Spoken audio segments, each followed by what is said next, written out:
ଖ୍ରୀଷ୍ଟରେ ପ୍ରିୟ ଭାଇ ଏବଂ ଭଉଣୀମାନେ, ଆଜିର ଭିଡ଼ିଓ ଅତ୍ୟନ୍ତ ମଜାଦାର ଅଟେ।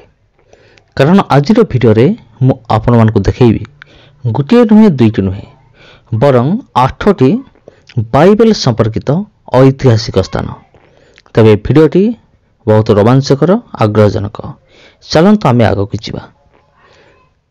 ତେବେ ପ୍ରିୟ ବନ୍ଧୁଗଣ, ପେଟ୍ରା ଜୋର୍ଡାନ ଯେ ଆପଣ ସ୍କ୍ରିନରେ ଦେଖାଉଛନ୍ତି, ଏହା ହେଉଛି ସେହି ଜାଗା ଅଟେ, ସେହି ସହର ଅଟେ। ଜର୍ଦାନ ନଦୀ କୂଳବର୍ତ୍ତୀ ଇଏ ଏକ ଅଞ୍ଚଳ ଅଟେ। ତେବେ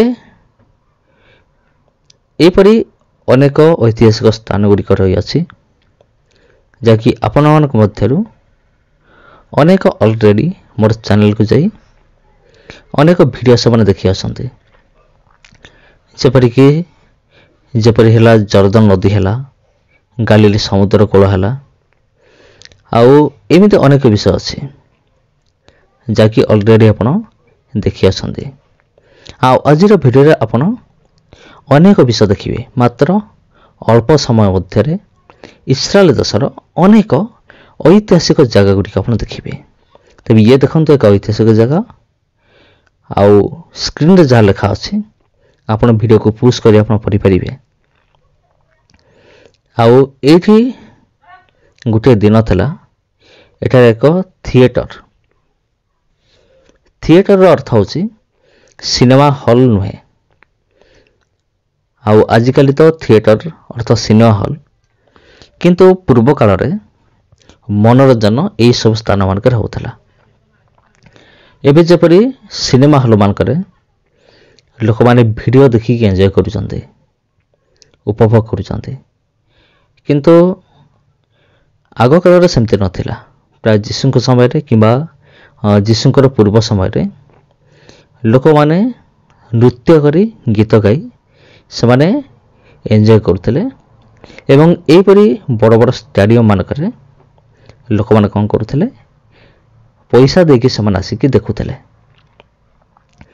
ଏପରି ଷ୍ଟାଡ଼ିୟମ ଥିଲା ଯେଉଁଠାରେ କି ଖ୍ରୀଷ୍ଟିଆନ ଲୋକମାନଙ୍କୁ ନିର୍ଯାତନା ଦିଆଯାଉଥିଲା। ଆଉ ଦେଖନ୍ତୁ, ଇଏ ହେଉଛି ସିଟି ସେଣ୍ଟର, ଯାହାକି ସ୍କ୍ରିନରେ ଲେଖା ଅଛି। ସହରର ଇଏ ହେଉଛି କେନ୍ଦ୍ରସ୍ଥଳ ଇଏ, କିନ୍ତୁ ବର୍ତ୍ତମାନ ତାହା ସବୁ ଭାଙ୍ଗି ଯାଇଛି, ତାହା ସବୁ ନଷ୍ଟ ହୋଇଯାଇଛି, କିନ୍ତୁ ଜାଗା ଯେମିତିକି ସେମିତି ଅଛି।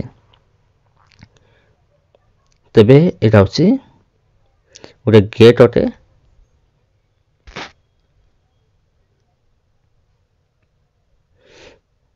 ତେବେ ଖ୍ରୀଷ୍ଟରେ ପ୍ରିୟ ଭାଇ ଏବଂ ଭଉଣୀମାନେ, ଦେଖନ୍ତୁ ଇସ୍ରାଏଲ ଦେଶର ଜାଗା ଗୁଡ଼ିକ ଦେଖନ୍ତୁ ଏବଂ ଉପଭୋଗ କରନ୍ତୁ। ଆଉ ଯଦି ଆପଣ ଜାଣିଛନ୍ତି ଜାଗା ଗୁଡ଼ିକ ବିଷୟରେ, ଆପଣ ମଧ୍ୟ କମେଣ୍ଟ ସେକ୍ସନରେ ଲେଖିପାରିବେ, ହଁ ଏହା ହେଉଛି ସେଇ ଜାଗା ଅଟେ, ଅମୁକ ଜାଗା ଅଟେ। ତେବେ ଦେଖନ୍ତୁ, ଇଏ ହେଉଛି ଇସ୍ରାଏଲ ଦେଶର ଏକ ଯାହାକୁ ଉପତ୍ୟକା ବୋଲି କୁହାଯାଏ। କିଛି ଅଂଶ ଉଞ୍ଚା, ତଳଟା ହେଉଛି ଗଡ଼ାଣିଆ, ଆଉ ଏହି ଅଞ୍ଚଳମାନଙ୍କ ମଧ୍ୟ ଚାଷବାସ ବି ହୁଏ। କିନ୍ତୁ ବର୍ତ୍ତମାନ ଏହି ସମସ୍ତ ଜାଗା ଗୁଡ଼ିକ ପ୍ରାୟ ଡେଭଲପ ହୋଇଗଲାଣି, ପ୍ରାୟ ଉନ୍ନତ ଧରଣର ହୋଇଗଲାଣି। ସେଥିପାଇଁ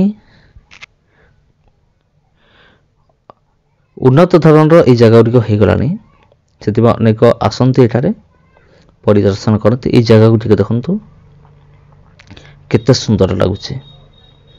ଆପଣ କିପରି ଅନୁଭବ କରୁଛନ୍ତି ନିଶ୍ଚିନ୍ତ ଭାବରେ ମୋତେ ଜଣାଇବେ, କାରଣ ମୋତେ ବି ଖୁସି ଲାଗିବ। ଆଉ ଯଦି ଆପଣ ପ୍ଲାନିଂ କରୁଛନ୍ତି ଏଇଭଳି ଜାଗାକୁ ଯାଇକି, ଆଉ ସେଠାରୁ ଯାଇକି ଆସିବା ପାଇଁ ଯଦି ଆପଣ ପ୍ଲାନିଂ କରୁଅଛନ୍ତି, ତେବେ ମଧ୍ୟ ଆପଣ କମେଣ୍ଟ ସେକ୍ସନରେ କମେଣ୍ଟ କରନ୍ତୁ। ଆଉ ଯାଇକି ଆସିଲା ପରେ ମୋତେ ମଧ୍ୟ କମେଣ୍ଟ କରିବେ ଯେ ମୁଁ ସେ ଜାଗାକୁ ଯାଇଥିଲି। ଏଠାରେ ଏକ ବୋର୍ଡ଼ରେ ଲେଖା ଅଛି ଏହି ଜାଗା ବିଷୟରେ। ଆପଣ ଭିଡ଼ିଓକୁ ପୁଶ୍ କରି ଆପଣ ପଢ଼ିପାରିବେ। ହୁଏତ ମୁଁ ବି ପଢ଼ି ପାରିଥାନ୍ତି, କିନ୍ତୁ ଭିଡ଼ିଓ ଆହୁରି ଲମ୍ବା ହୋଇଯିବ। ଆଜିର ଭିଡ଼ିଓର ଟିକିଏ ଲମ୍ବା ଅଛି, କିନ୍ତୁ ଭିଡ଼ିଓ ଲମ୍ବା ହେଲେ ମଧ୍ୟ ଅନେକ ଐତିହାସିକ ସ୍ଥାନ ଗୁଡ଼ିକ ଅଳ୍ପ ସମୟ ମଧ୍ୟରେ ଆପଣ ଦେଖିପାରିବେ, ଆପଣ ଜାଣିପାରିବେ। ସେଥି ନିମନ୍ତେ ଭିଡ଼ିଓକୁ ଦେଖୁଥାନ୍ତୁ। ଆଉ ଅନେକ ଶିଖିବାର ବିଷୟ ଅଛି। ଅନେକ ଐତିହାସିକ ସ୍ଥାନ ଗୁଡ଼ିକୁ ଆପଣ ନିଜ ଆଖିରେ ଦେଖିବେ ଆଜି। ସେଥିପାଇଁ ଭିଡ଼ିଓକୁ ଆପଣ ଦେଖୁଥାନ୍ତୁ। ତେବେ ଖ୍ରୀଷ୍ଟରେ ପ୍ରିୟ ଭାଇ ଭଉଣୀମାନେ, ଯେପରି ମୁଁ ଆପଣଙ୍କୁ କହିଲି ଯେ ଏଠାରେ ଏକ ଷ୍ଟାଡ଼ିୟମ୍ ଥିଲା ବା ଦୁର୍ଗ ଥିଲା, ଆଉ ଇଏ ହେଉଛି ଏକ ଇସ୍ରାଏଲ ଦେଶୀୟ ପାହାଡ଼। ତେବେ ଦେଖନ୍ତୁ ଆଗକାଳରେ କିପରି ଥିଲା, କିନ୍ତୁ ବର୍ତ୍ତମାନ ଏ ସମସ୍ତ ବିଷୟକୁ ସୁସଜ୍ଜିତ କରିକି ସୁଶୋଭିତ କରିକି ଏ ସମସ୍ତ ବିଷୟ ରଖାଯାଇଛି। ତେବେ ଦେଖନ୍ତୁ এই ରାସ୍ତା ଗୁଡ଼ିକ ଦେଖନ୍ତୁ, ପାହାଡ଼ ଗୁଡ଼ିକ ଦେଖନ୍ତୁ, ଆଜି ମଧ୍ୟ ପାହାଡ଼ ରହିଅଛି, ଆଜି ମଧ୍ୟ ରାସ୍ତା ରହିଅଛି। ଆଉ କିନ୍ତୁ ଏ ସମସ୍ତ ବିଷୟର କିଛି ନା କିଛି ପରିବର୍ତ୍ତନ ହେଇଛି। ସେ ଯାହା ବି ହେଉନା କାହିଁକି, ଯେତେବେଳେ ଆମେମାନେ এই ସମସ୍ତ ବିଷୟ ଦେଖୁ, ସେତେବେଳେ ଆମେମାନେ କ'ଣ ହଉ, ଆମକୁ ଖୁସି ଲାଗେ, ଆମେମାନେ ଆନନ୍ଦିତ ହଉ। এই ଯେଉଁ ଜାଗା ଆପଣ ଦେଖାଉଛନ୍ତି ହେଉଛି ସେଇ ଜାଗା ଯେଉଁ ଜାଗାରେ ଯାକୁବ ଶୋଇଥିଲେ। ମୋ ପ୍ରିୟ ବନ୍ଧୁଗଣ, ଆପଣ କେମିତି ଲାଗୁଛି? ଯେମିତି ଲୋକମାନେ କହନ୍ତି, ଖ୍ରୀଷ୍ଟିଆନ ଲୋକମାନେ, ପ୍ରଭୁଙ୍କ ଲୋକମାନେ, ଅବ୍ରାହମଙ୍କ ପରମେଶ୍ୱର, ଯାକୁବଙ୍କ ପରମେଶ୍ୱର, ଇସାକଙ୍କର ପରମେଶ୍ୱର। ଅବ୍ରାହମ, ଇସାକ ଏବଂ ଯାକୁବଙ୍କର ପରମେଶ୍ୱର।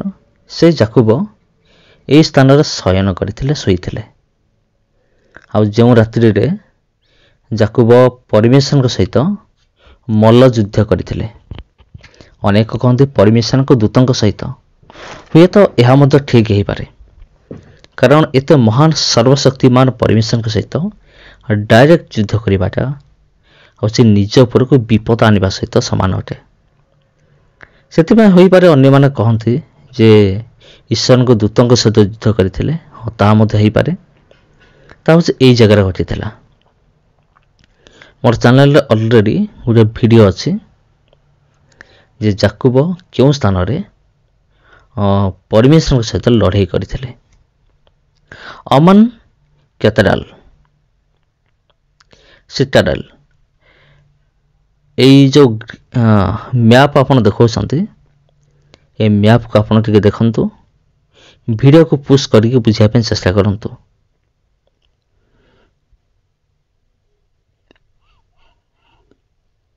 এই ଜାଗା କ'ଣ ଅଟେ? ତେବେ এই ଜାଗାକୁ ଟିକେ ଦେଖନ୍ତୁ, କେମିତି ସୁନ୍ଦର ଏବଂ ମନୋହର ଅଟେ। ଆପଣ ଦେଖିପାରୁଛନ୍ତି ତ? ୱାଓ, କେତେ ବଢ଼ିଆ ଜାଗା। ଦେଖନ୍ତୁ ଅନେକ ଲୋକ ଆଜି ବି ଅଛନ୍ତି। ଆଉ ଏଠି ଆଉ ଗୋଟେ ବିଷୟ ଲେଖା ହେଉଛି ଫିଲାଦେଲଫିଆ। ବାଇବେଲରେ ଯଦି ଆପଣ ଖୋଜିବେ ନୂତନ ନିୟମରେ, ଫିଲାଦେଲଫିଆ ବୋଲି ଗୋଟେ ଜାଗା ଅଛି।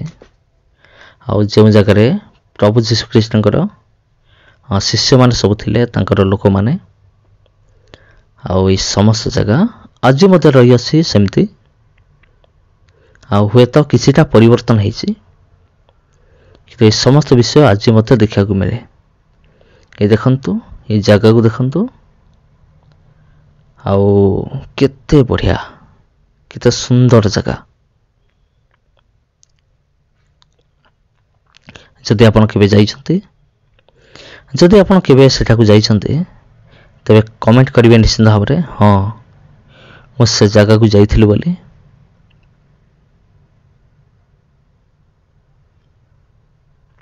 ଏଇଟା ହେଉଛି କାଇସରିଆ।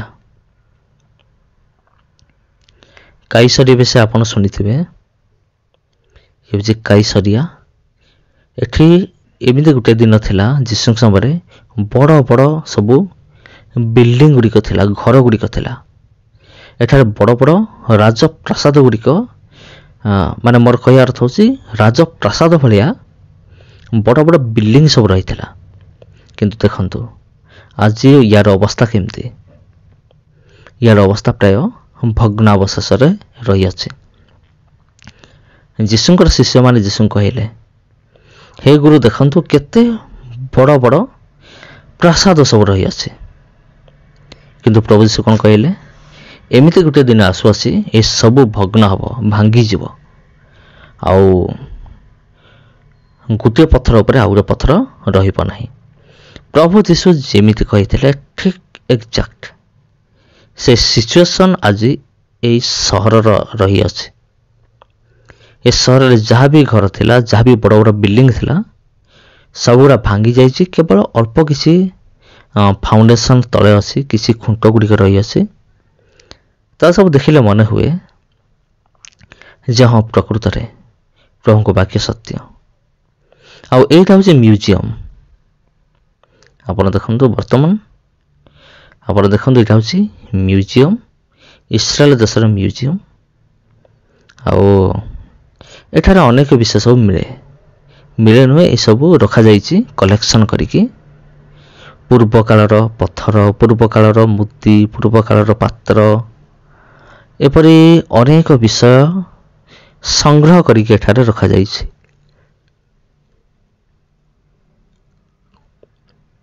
आपण देखि पारुछन तो केमती सब रखा है सब जिनस गुड़िक। देखंतु पूर्व कालर जो माटीर पात्र गुड़िक केते सुंदर भाव में सजाई की रखाई है। सतरे ए समस्त विषय देखिले मन हुए जे एमिति एक समय थिला। लोक मानकर चाली चलन प्राय आम भली नथिला, प्राय टिके भिन्न धरण थिला। ए समस्त विषय रखाई म्यूजियम रे। बर्तमान आपण जहाँ देखुंत ये हूँ जाबक रिवर, जाबक नदी। आउ एई नदी पार कराइथिले किए जाकुब निजर पत्नी मानकु ए नदी को पार करैथिले। आउ ए नदी कूल रे भेट होइथिला कार जाकुब एवं लावन दी जन को भेट होइथिला। आउ से माने आलिंगन करथिले। हुए तो लावन रागी जाइथिले कि मोर कन्या मानकु चुंबन करिया को देलो नाही, किंतु पर से बुझिले जे हाउसी ईश्वरंकर कार्य अटे। जे सेही नदी। आउ ये नदी कूल रे जेमति आप देखिले जाकुब सुईथिले। आउ से जगह में पूर्व देखि सारी परमेश्वर सहित लड़ाई करथिले जाकुब। आउ ए विषय नहीं कि गोटे संपूर्ण वीडियो मोर चैनल रे अछि। आपण जदि आहुरी अधिक जानिया में चाहूचंती जे जाकुब जो स्थान रे ईश्वर सहित लड़ाई करथिले, युद्ध करथिले, से जगह को मु संपूर्ण रूपे देखिया में चाहू अछि। जदि आपण एक कथा चाहूचंती तबे मोर चैनल को जानतु। सेठारे निश्चिंत रूप रे से वीडियो आपन पाइबो। एवं थंबनेल रे एपरि लिखा अछि जे जाकुब एठी ईश्वर सहित लड़ाई करथिले बोली। तबे आज ये नदी देखंतु, ए नदी आज पर्यंत भी सुखी नाही। कहीं 2000 वर्ष 3000 वर्ष रु अधिक हो गलानी, किंतु ए झरणा केबे झरिबा छाडू नाही कि सुखी नाही। पूर्व जेमती थिला एबे मध्य सेमती रही अछि। आपण देखुछन तो केमती।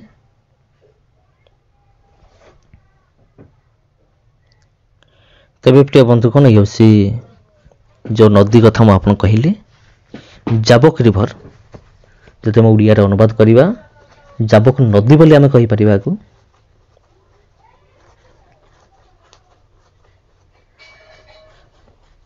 आउ ये मध्य एक स्मरणीय स्थान अटे, इतिहासर स्मरणीय जगह अटे। देखंतु पानी एपर्यंत सुखी नाही। एबे सुधा मध्य पानी एठारे चल प्रचल अछि। आउ ए नदीर पानी गोटे जगह स्थिर नुहे। प्राय दिन राति 24 घंटा ये पानी प्राय बहिबार लगी। और ये पानी जाइकी केउठारे प्रवाहित होसी, केउ जगार मिसी आपण जानुछंती। जदि आपण जानि नाहंती तबे आपणकर अवगति निमंते जणाई दउछि जे एई नदीर पानी सीधा जाइकी डायरेक्ट जर्दन नदी मिसुचे। हाँ प्रिय बंधुगण, जर्दन नदी मिसु अच्छी। ଆଉ ସିଧା ଲିଙ୍କ୍ ଅଛି ଜର୍ଦ୍ଦନ ନଦୀ ସହିତ। ଏଇ ନଦୀର ଯାବକ ନଦୀ ଇଏ ହେଉଛି ବହୁତ ସରୁ ନଦୀ, ଛୋଟ ନଦୀ। ଏହା ହେଉଛି ବହୁତ ସରୁ କିନ୍ତୁ ବହୁତ ଲମ୍ବା। ଯେପରିକି ପୂର୍ବ ଭିଡ଼ିଓରେ ମୁଁ କହିଥିଲି, ପୂର୍ବ ଭିଡ଼ିଓ ଅର୍ଥାତ୍ ଯେଉଁ ଯାବକ ନଦୀ ବିଷୟରେ ଯେଉଁ ଭିଡ଼ିଓ ଥିଲା। ଏ ହେଉଛି ଆର୍କିଓଲୋଜିକାଲ ଡିପାର୍ଟମେଣ୍ଟ। ତା ଅର୍ଥ ହେଉଛି ପ୍ରତ୍ନତତ୍ତ୍ୱ ବିଭାଗ ହେଉଛି ଇଏ।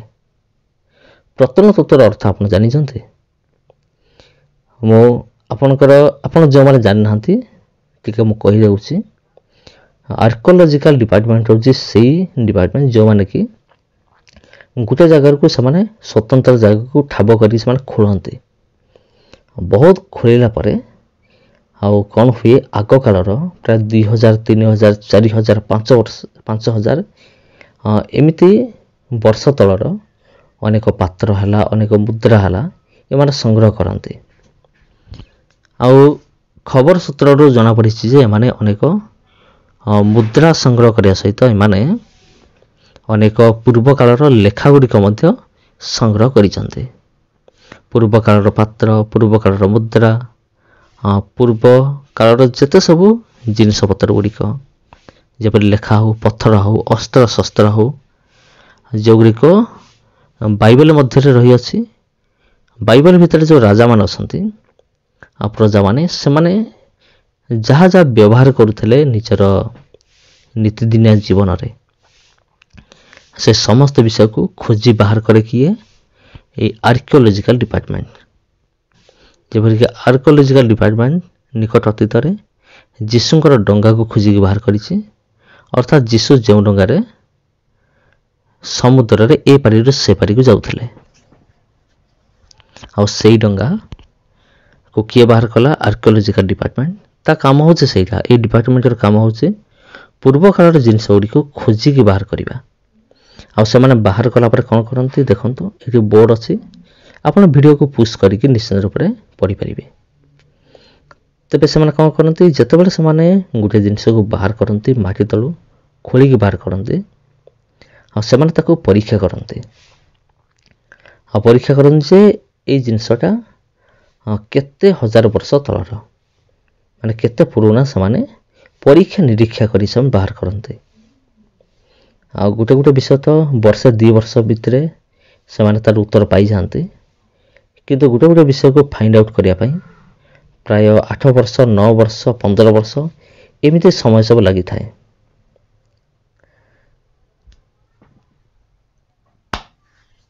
ତେବେ ଖ୍ରୀଷ୍ଟରେ ପ୍ରିୟ ଭାଇ ଏବଂ ଭଉଣୀମାନେ, ଇଏ ହେଉଛି ସେଇ ଆର୍କିଓଲୋଜିକାଲ ଡିପାର୍ଟମେଣ୍ଟର ଏକ ଜାଗା ଅଟେ।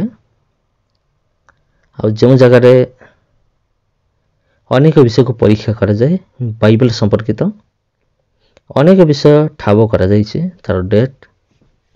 ଆଉ ସବୁଠାରୁ ଆଶ୍ଚର୍ଯ୍ୟ ବିଷୟ ହେଉଛି ଆର୍କିଓଲୋଜିକାଲ ଡିପାର୍ଟମେଣ୍ଟ ଯେଉଁ ଡେଟ୍ ନିର୍ଦ୍ଧାରଣ କରେ, ଏଇ ଜିନିଷଟାର ଡେଟ୍ ହେଉଛି ଏତିକି ବର୍ଷ ତଳର। ତାକୁ ଯେତେବେଳେ ଆମେ ବାଇବେଲ ଭିତରେ ମିଶାଇ ଦେଉ, ପୁରା ସମାନ ଜଣାପଡ଼େ। ଆଜି ପର୍ଯ୍ୟନ୍ତ କୌଣସି ବି ଆବିଷ୍କାର, ବାଇବେଲ ଆବିଷ୍କାର ଫେଲ୍ ହେଇନାହିଁ। ମାନେ ବାଇବେଲରେ ଯାହା ଅଛି ତାକୁ ସପୋର୍ଟ କରୁଛି, ଅନେକ ପ୍ରମାଣ ସବୁ ରହିଅଛି। ତେଣୁ ଆପଣ ଯଦି ଚାହୁଁଛନ୍ତି, ତେବେ ନିଶ୍ଚିନ୍ତ ଭାବରେ ଆପଣ ଜାଣିପାରିବେ ଯେ ଏହା ହେଉଛି କ'ଣ, କେମିତି। ତେବେ ଇଏ ହେଉଛି ଆର୍କିଓଲୋଜିକାଲ ଡିପାର୍ଟମେଣ୍ଟର ଏକ ଜାଗା ଅଟେ। ଆପଣ ନିଶ୍ଚିନ୍ତ ଭାବରେ ଦେଖନ୍ତୁ ଏବଂ ଜାଣନ୍ତୁ ଇଏ କେଉଁ ପ୍ରକାର ଜାଗା ଅଟେ। ତେବେ ଆଜି ମଧ୍ୟ ଅନେକ ଲୋକମାନେ ଏ ସ୍ଥାନକୁ ଆସିକି ସେମାନେ ସବୁ ନିରୀକ୍ଷଣ କରନ୍ତି, ସବୁ ଫଟୋ ଉଠାନ୍ତି, ଭିଡ଼ିଓ ସୁଟିଂ କରନ୍ତି। କାରଣ ଏଇ ଜାଗା ହେଉଛି ସେଇଭଳି ମନୋହର ଜାଗା, ସୁନ୍ଦର ଜାଗା। ଏ ଜାଗାକୁ ଯିଏ ଥରେ ଆସେ ଫେରିବାକୁ ମଧ୍ୟ ମନେ କରେ ନାହିଁ, ଏମିତି ସୁନ୍ଦର ଜାଗା। ଏଇଟା ଦେଖନ୍ତୁ, ଏକ ବହୁତ ବଡ଼ ପ୍ରାସାଦ ଥିଲା, ଗୋଟେ ଷ୍ଟାଡ଼ିୟମ ଭଳି। ଆଉ ବର୍ତ୍ତମାନ ସେ ସମସ୍ତ ବିଷୟ କିଛି ନାହିଁ, ଯାହାକୁ କାଇସରିଆ ବୋଲି କୁହାଯାଏ। ତେବେ ପ୍ରିୟ ବନ୍ଧୁଗଣ, ଆପଣ ଆହୁରି ଅନେକ ବିଷୟ ଜାଣିବେ ଏହି ଭିଡ଼ିଓ ମଧ୍ୟରେ। ପ୍ରାୟ ଭିଡ଼ିଓ ତ ଅଧା ହେଇଛି, ଆହୁରି ଅଧା ବାକି ଅଛି। ଆଉ ଯଦି ଆପଣ ଧୈର୍ଯ୍ୟର ସହିତ ବସିକି ଯଦି ଦେଖିବା ପାଇଁ ଚାହୁଁଛନ୍ତି, ତେବେ ଆପଣ କ'ଣ କରିବେ, ଦେଖିପାରିବେ ନିଶ୍ଚିନ୍ତ ଭାବରେ ଯେ କ'ଣ କ'ଣ ସବୁ ବିଷୟ ସବୁ ରହିଅଛି ଏଇସବୁ ଜାଗାମାନଙ୍କରେ, ଆପଣ ନିଶ୍ଚିନ୍ତ ରୂପରେ ଜାଣିପାରିବେ।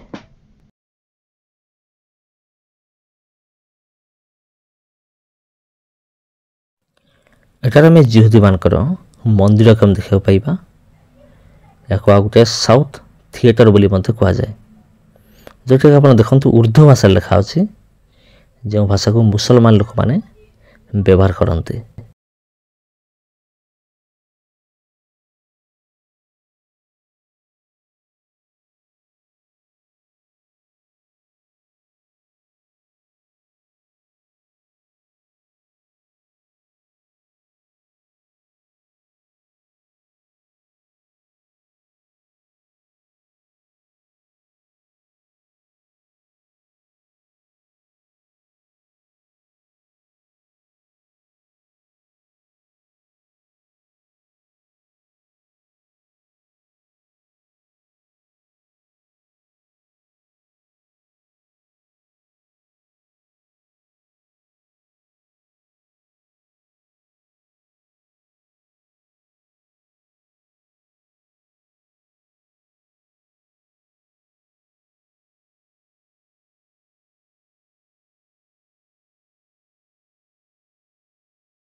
ଏଇଠି ଦେଖନ୍ତୁ ପ୍ରଭୁ ଯୀଶୁଖ୍ରୀଷ୍ଟଙ୍କର କବର ପାଖରେ ଯେଉଁ ପଥର ରଖାହେଇଥିଲା ଇଏ ହେଉଛି ସେଇଭଳି ଏକ ପଥର ରଖାହେଇଛି। ଦେଖନ୍ତୁ ପ୍ରାୟ ଆଗକାଳରେ ଯେଉଁ କବର ଲୋକମାନଙ୍କୁ ଦିଆହେଉଥିଲା ସେ କବର ମୁହଁରେ ଏତେ ବଡ଼ ବଡ଼ ପଥର ସବୁ ରଖାଯାଉଥିଲା ଆଉ ଘୋଡ଼େଇ ଦିଆଯାଉଥିଲା କବର ମଧ୍ୟରେ। ଏବେ ତ ଲୋକମାନେ ପୋତି ଦେଉଛନ୍ତି ନହେଲେ ପୋଡ଼ି ଦେଉଛନ୍ତି, କିନ୍ତୁ ଆଗକାଳରେ ଏଇଭଳି ପଥର ସବୁ ରଖାହେଉଥିଲା କବର ମଧ୍ୟରେ। ଲୋକମାନଙ୍କୁ କବର ଦିଆଯାଉଥିଲା, ଇସ୍ରାଏଲ ଲୋକମାନଙ୍କୁ କବର ଦିଆଯାଉଥିଲା। ଏବେ ମଧ୍ୟ କବର ସିଷ୍ଟମ୍ ଅଛି, ହୁଏତ ଟିକେ ଚେଞ୍ଜ ହୋଇଗଲାଣି କିନ୍ତୁ ଏବେ ମଧ୍ୟ ରହିଅଛି। ଆଉ ଇଏ ହେଉଛି ସେଇ ଜାଗା ଯୀଶୁଙ୍କର କବର ପାଖାପାଖି ସେଇ ଜାଗା ଅଟେ।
ଏହା ହେଉଛି ମୂଷାଙ୍କର ପିତ୍ତଳ ସର୍ପ।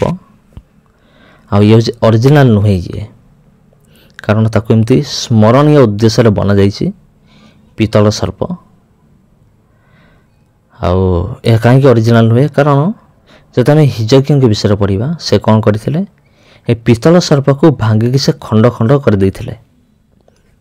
ଯେଉଁ ଅରିଜିନାଲ ଯେଉଁ ପିତ୍ତଳର ଯେଉଁ ସର୍ପ ଥିଲା, ଯାହାକୁ ଦେଖି ଇସ୍ରାଏଲ ଲୋକମାନେ ସାପ କାମୁଡ଼ାରୁ ବିଶ୍ୱରୁ ସେମାନେ ରକ୍ଷା ପାଇଥିଲେ, ଆଉ ତାକୁ ହିଜକିୟ ରାଜା ଖଣ୍ଡ ଖଣ୍ଡ କରିଦେଇଥିଲେ। କାରଣ ଲୋକମାନେ ସେଇ ସର୍ପକୁ ପୂଜା କରୁଥିଲେ। ଆଉ ରିସେଣ୍ଟଲି ଏକ ଭିଡ଼ିଓ ମୁଁ ତିଆରି କରିଥିଲି ସର୍ପ ପୂଜା ବାଇବେଲରେ, ଯାହାକି ଇସ୍ରାଏଲ ଲୋକମାନେ ସେଇ ସର୍ପକୁ ପିତ୍ତଳ ସର୍ପକୁ ପୂଜା କରୁଥିଲେ। ଆଉ ଇଏ ହେଉଛି ଆଉ ଏକ ଜାଗା ଦେଖନ୍ତୁ।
समस्त ख्रीष्ट प्रेम आंतरिक नमस्कार। पुणी देखा आपण सहित आउ गोटे भिडियो आउ गोटे अध्याय आगामी अध्याय एक इंटरेस्टिंग विषय आसु अच्छे आप प्रार्थना करूँ जेपरी रेगुलर वीडियो अपलोड हो पार। समस्त ख्रीष्ट प्रेम आंतरिक नमस्कार। पुणी देखा आपण सहित आउ गोटे भिडियो।